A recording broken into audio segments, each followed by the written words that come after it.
let's talk about the instructions for the interview themselves. So I'm sharing these links with you. One is a really helpful guide from Jack Doherty over at Trinity, and you can ignore obviously the portions of this guide that are specific to Trinity College. We've covered consent forms. What I'm really interested in having you guys have access to are these instructions for having an iPhone or an Android as your recording device or your laptop computer. So all of these are ways to record audio. They give you some explicit instructions on using the voice memos feature in iPhone, for example, or using an app.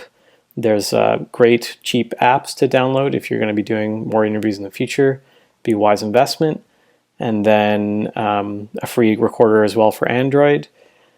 And then the other useful part of this guide, we won't be transcribing our interviews either, so don't worry about that.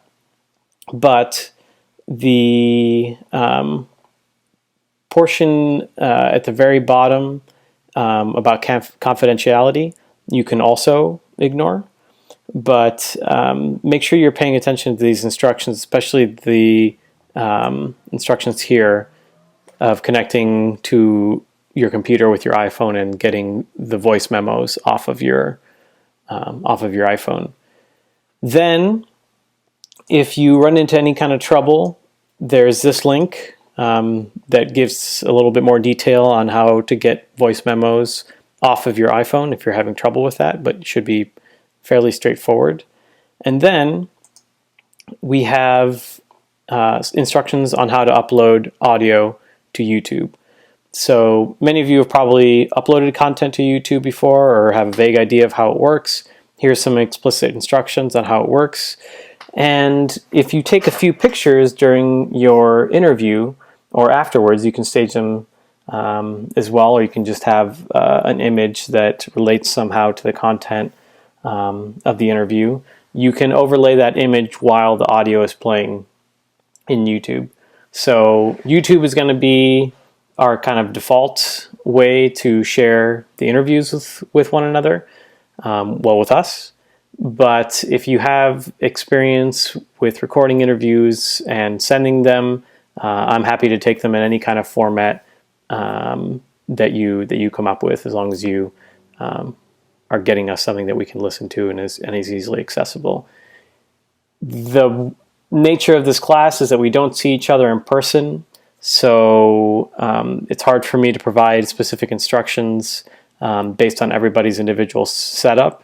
So please kind of bear with me here and do your best to either get access to the materials you need to record the interview and to kind of self-help with the instructions on how to get from recording it to putting it online.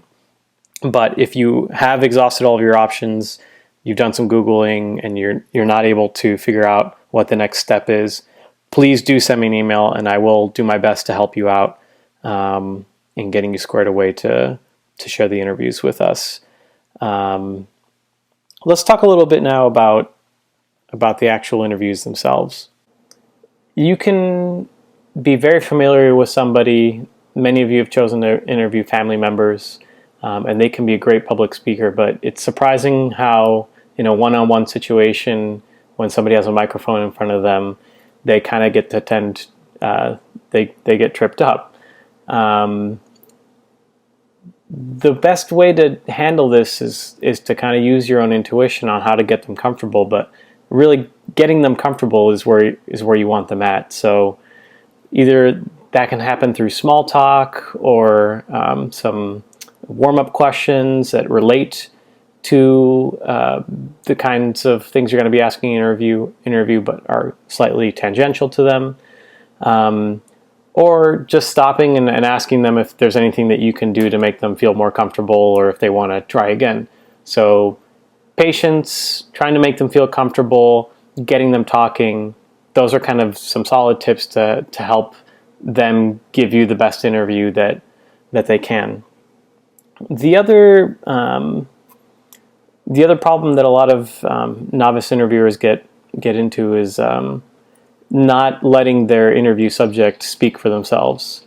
So you'll get excited about something that you're hearing them talk about, and you'll want to interrupt and say, yeah, and I remember when blah blah blah. It's in a conversation, it's natural to do that sort of thing, but people will keep talking if you've shaped your questions well, and if you have made them comfortable and make them feel that you are interested in what they're saying.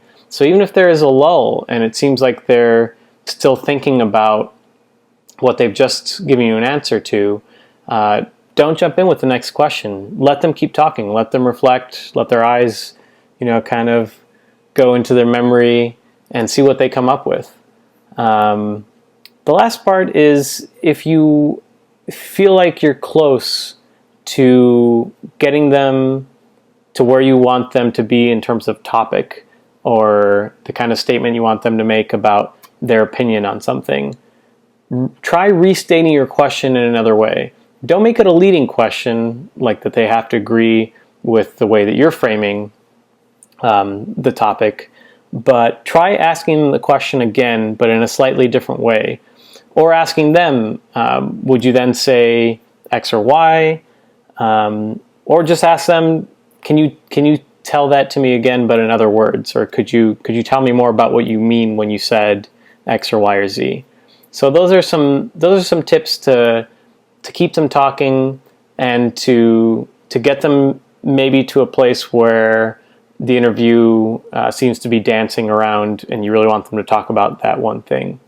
As far as class material goes, I would, as you sit down or prep or email back and forth with your interview subject, just give them an idea of what you're interested in and what the interview will be about. You don't have to send your questions to them in a kind of an explicit way, but get them thinking about what the subject is. That way they haven't necessarily come with pre-scripted answers, but their brain is in that place. They're already on that subject. So you wanna hit that sweet spot of you being prepared, you having revealed enough of your hand so they know what kind of game we're playing, but not going overboard in making it feel like this has to be scripted, or you're looking for them to tell you a particular kind of story. Then it gives it kind of a mechanical quality, and that tends to make people kind of freeze up and feel like they're in a really formal setting. The last and most important piece of advice I have for all of you is to pick a smart location for these interviews so you can get the best possible quality audio. So while a coffee bar or a cafe seems like a really nice, interesting setting to talk to someone where they're going to be comfortable, there's other people at a coffee place. So you're going to have lots of noise, and that's going to interfere with the quality of your interview. So have a nice, quiet space, but one that both of you are comfortable in. You don't want to duck into a utility closet just because it's a quiet place to record. But spend some time thinking about where that place is, and then if it's in a place that's accessible to you, you can, of course, count on your prior knowledge of it. But if you have never been there before, go check it out and make sure that it's the place that you want to conduct this interview. If you have any questions that are specific to the kind of interview you're going to be doing in terms of the topic or the person you're talking to or the themes that you want to get out, please shoot me an email and I'll be happy to send you my feedback. You want to make sure that the interview is engaging with enough class material, because I think that's going to be the most interesting and fun thing for you guys to get out of this assignment, to talk about what you've learned and try and put it into practice in terms of a conversation. But also you have to have some material to write your 500-word commentary that's part of the final project. So make sure that there's enough substance in the interview itself that you have something interesting to write 500 words about and how it connected to the class themes, the readings, and things that we've learned. So good luck. I'm really excited to see what you all come up with. Some of you are interviewing very interesting people, and I look forward to hearing those.